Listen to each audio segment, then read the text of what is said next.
Cara menghitung validitas di Microsoft Excel. Kita menghitung terlebih dahulu, menentukan hasil hitung dengan rumus Corel sama dengan kita ketik sama dengan Corel buka kurung, kemudian kita blok sol 1 ke bawah dan otomatis hasilnya muncul. Kemudian kita blok total, kemudian kita tekan Fn F4 dan enter, otomatis hasil hitungnya muncul. Kita blok ke samping. Kemudian kita menentukan kesimpulan dengan rumus if. Kita ketik sama dengan if, kita blok tabelnya. Terlebih dulu kita ketik buka kurung, kemudian kita blok tabelnya, kita blok hitung dan otomatis muncul. Kita ketik F dan P untuk menentukan valid atau tidak validnya.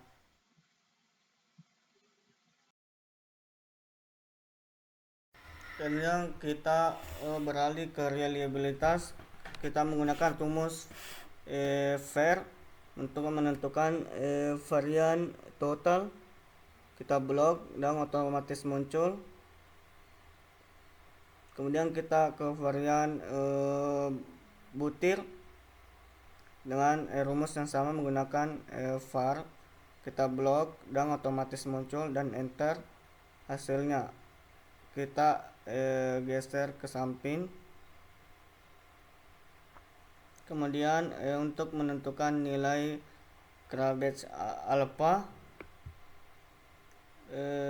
kita terlebih dahulu ketik dengan rumus sama dengan var, kemudian kita blok dan hasilnya otomatis muncul. Kita tekan enter dan kemudian kita menentukan nilai Krabbe's alpha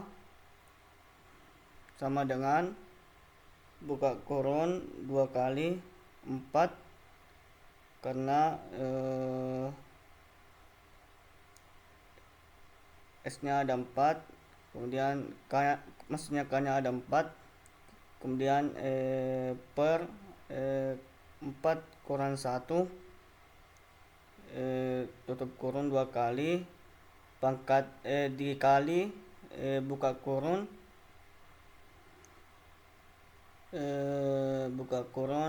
tadi 1, kita ketik 1 kurang, kita blok varian butir, otomatis muncul per varian total untuk menentukan hasil baginya, dan kemudian kita enter dan hasilnya otomatis pun muncul. Kita menentukan standarnya, kalau itu 0,60, kalau melebihi itu reliable, sedangkan kalau kurang dari 0,60 tidak reliable, dan itu melebihi dari 0,60 dan hasilnya pun kita tulis reliable.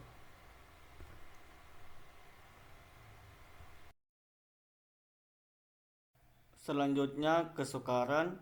Kita menggunakan rumus ketik sama dengan sum, kemudian kita blok sol 1 ke bawah dan otomatis hasilnya muncul, tutup kurung dan enter. Kita blok ke samping.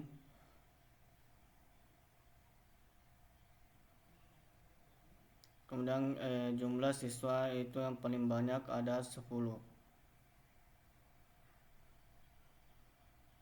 Kemudian kita menentukan indeks kesukarannya dengan kita klik sama dengan, kemudian kita blok jumlah yang benar dan jumlah siswa, kita bagi dan klik enter, hasilnya otomatis muncul.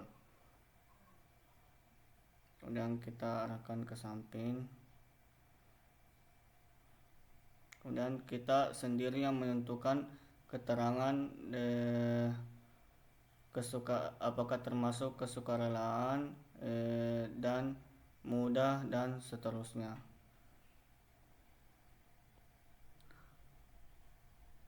Dan beberapa hasil yang saya dapat ada yang sukar dan lebih banyak yang mudah, sedangkan hasil yang saya tidak mendapatkan hasil yang sedang.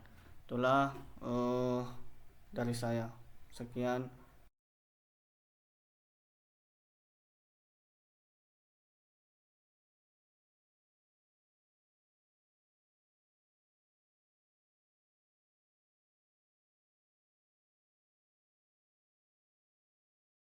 Kemudian kita beralih ke daya beda. Kita pertama blok, kemudian klik ujung atas filter, dan otomatis kita atur dari angka yang besar ke angka yang kecil.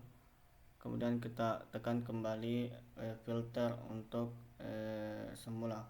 Kita menggunakan rumus average untuk menentukan rata-rata. Blok sel pertama otomatis muncul dan enter. Kita arahkan ke samping, kemudian kita menentukan rata-rata bawah.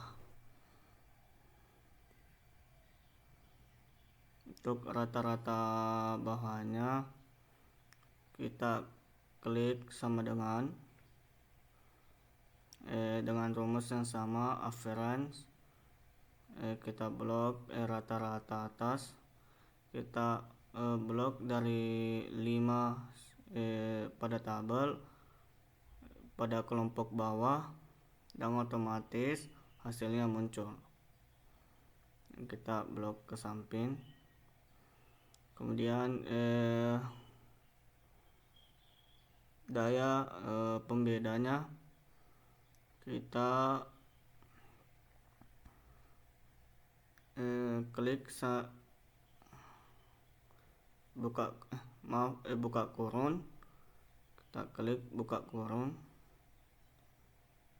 Sebelumnya itu saya lupa, kita klik terlebih dahulu, ketik dulu sama dengan, kemudian buka kurun, blok rata-rata atas, kemudian rata-rata bawah untuk menentukan skor maksimumnya.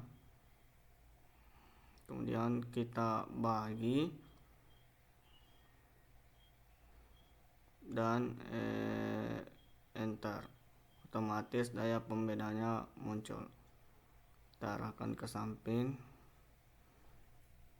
kemudian kita sendiri yang menentukan keterangan apakah sangat baik, cukup baik atau kurang baik. Dan hasil yang saya dapatkan dari kelompok atas dan kelompok bawah itu ada yang kurang baik,